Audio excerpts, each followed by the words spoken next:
I'm chatting with Jamar Core here, aka Ramaj Eroc. Yup. Hometown Chicago, Illinois. Currently living in Riverside, California in the sunshine. Shout out to Chicago, shout out to Riverside, man. Shout out to everybody that's messing with me right now. For real, dude. You're messing with everyone. Yeah, I mean, hey, Twitter is that site, man. I see you on that. Man, it's a whole lot. You know, I just started messing with Twitter, you know, like, I'd say the beginning of 2010. And, you know, ever since then, you know, hooked up with E Major, hooked up with Freaky John P, hooked up with Jack Trays, Cheddar Checks. It's just a whole, you know what I'm saying? Yeah, you got everyone coast to coast. Coast to coast. You know, Freaky John P from New Jersey. Yeah. E Major from Baltimore. Jack Trays from the Bay. Man, I just mess with a lot of people from there. How long did you live in Chicago? I lived in Chicago all my life. I really just moved here in April this year. Oh, really? Yeah, but you know, I was born in Chicago, like, from the south suburbs. Yeah, so that's how you know everyone? Not really. You know, like Larry Luciano from Chicago. That's where I met him from. T.Y. from Chicago. That's where I met him from. These two dudes on my mixtape. Last Train to Japan. But you know, everybody else is just Twitter. Internet's crazy, dude. Mhm. All right. So let's start from the beginning. So, born, raised Chicago. When did you first start with music? I could say I was 10 years old. You know, my friend Anna Costello, he put me on rap. We used to go to school together. And, you know, he used to always tell me to rap. And I was like, no. And he just kept telling me to rap. We used to freestyle on cassette tapes. No mic. We had none of that. We started on cassette tapes, freestyling. You know, that's where it started. I really, started writing music, I'd say about 11 years old. 12 was when I made my first track. And ever since then, I've been, you know, spitting on the mic. Yeah, that's dope. That's old school. Where'd you pick up your stage name, Ramaj?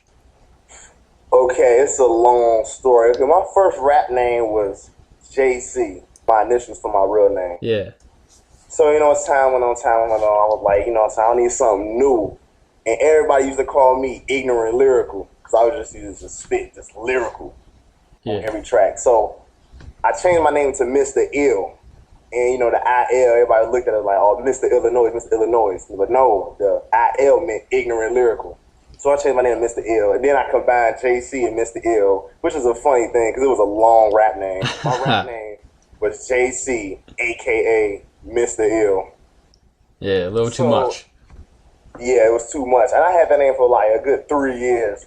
So I decided to change to Ramaj Eroc because my oldest brother, he made his name backwards on Facebook. So I was like, okay, let me see how my name look backwards on Facebook.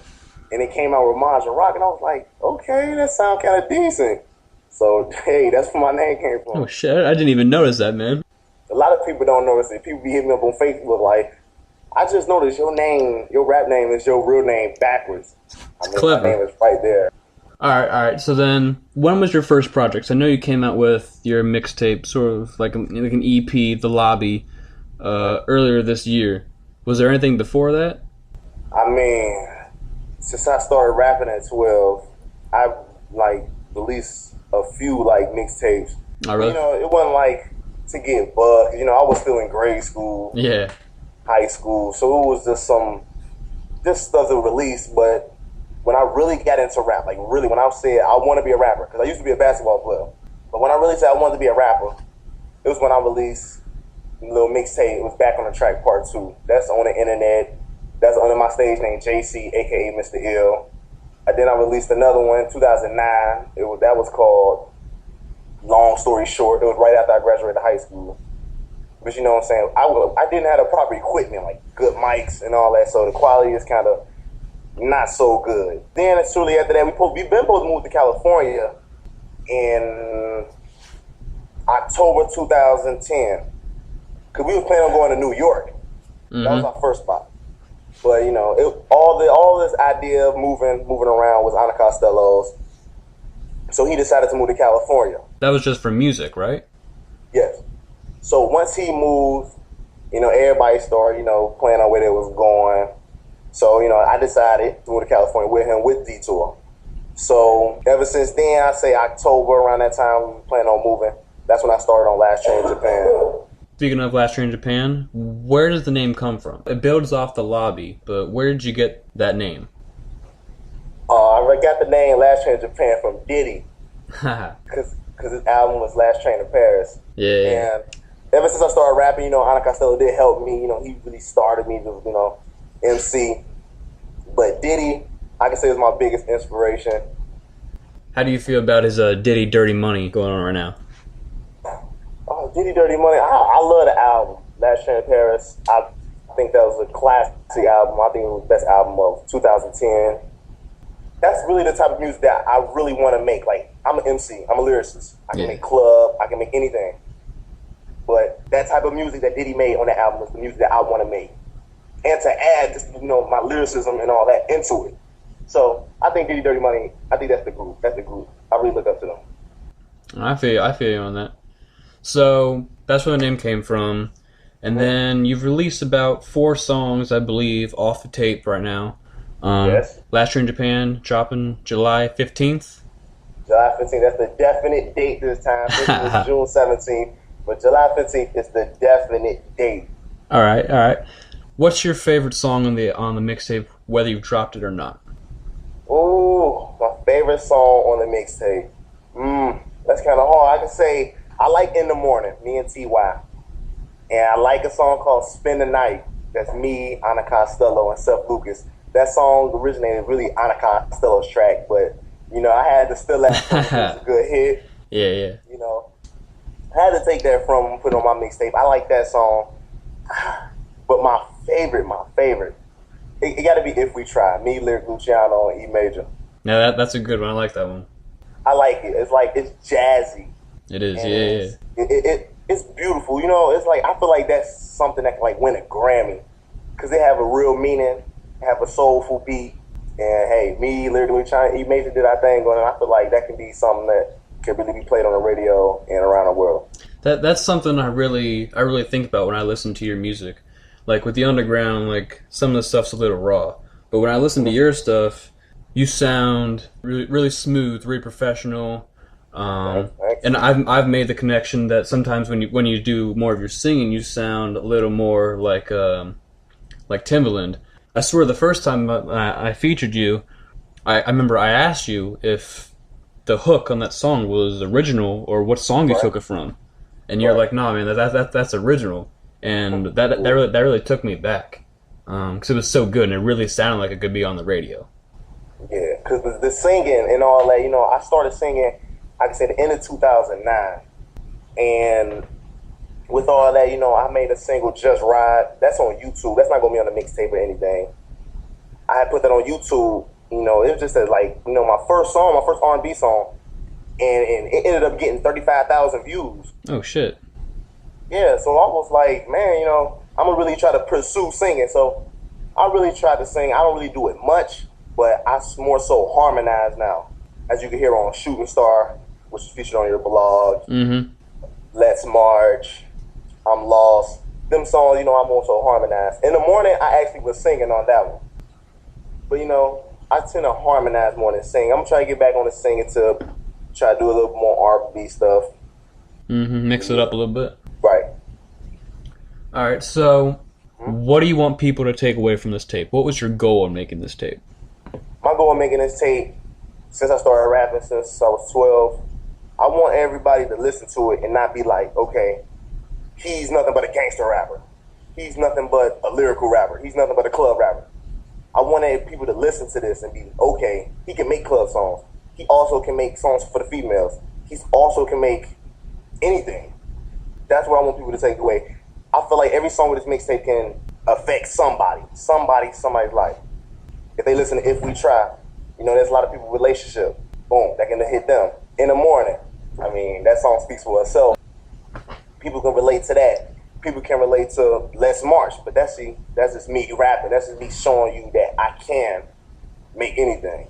I'm lost. People I'm lost don't know what to do.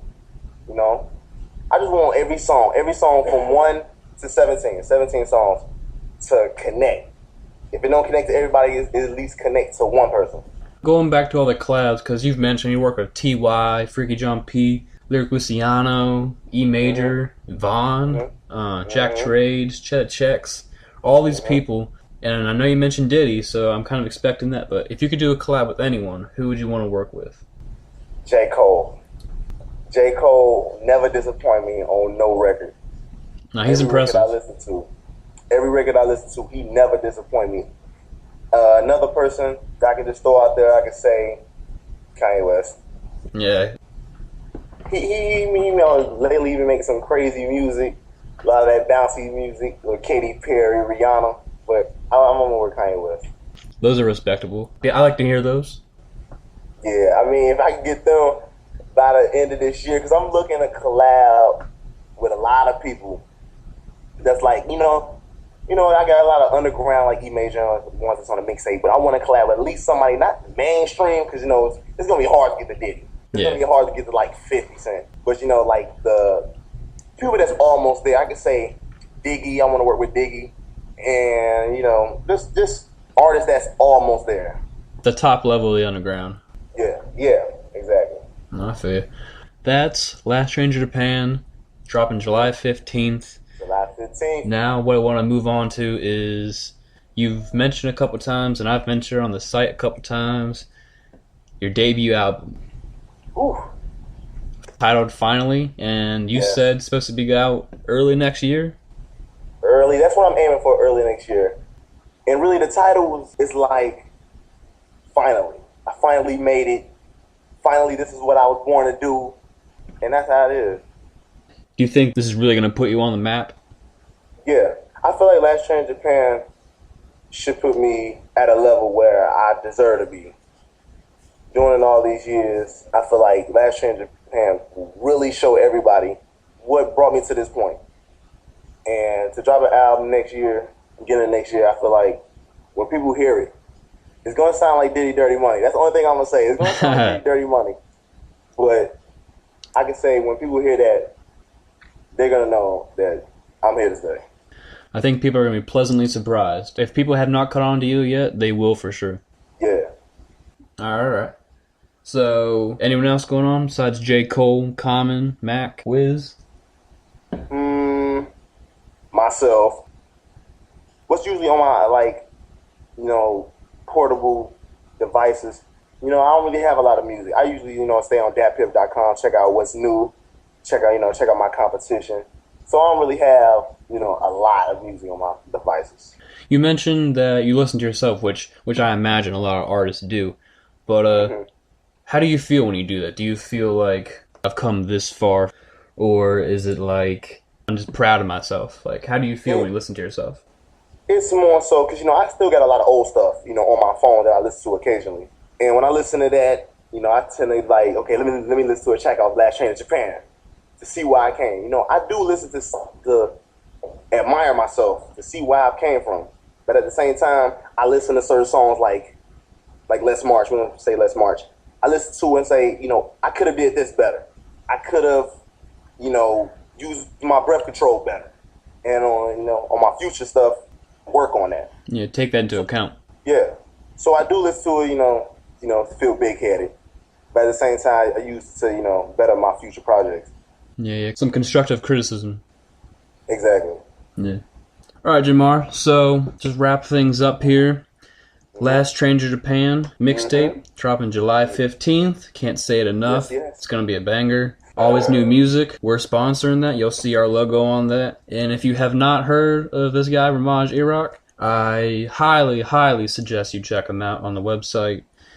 His music is incredible. It will blow you away. It's nothing like you've ever heard before. It is far from underground. So, on that note, I'm going to say thank you very much, Jamar. And is there anything else you want to say? I'd like to give a shout out. Surreal Gang, Ana Costello, Seth Lucas. Can I get my shout outs now? Oh, for sure. All right, let me start over. All right, let me give a shout out to Surreal Gang, Ana Costello, Seth Lucas, Trophy McLaren. I'd like to give a shout out to Detour. I'd like to give a shout out to DA, Lyric Luciano, Kid Splash. I'd like to give a shout out to Chicago. I'd like to give a shout out to everybody I done worked with since I was 12 until now. Even though I might not still talk to you, even though we might still be beefing now, hey, you inspired me to keep pushing. keep on moving. Shout out to Team Fro. Hey, we out of here, baby.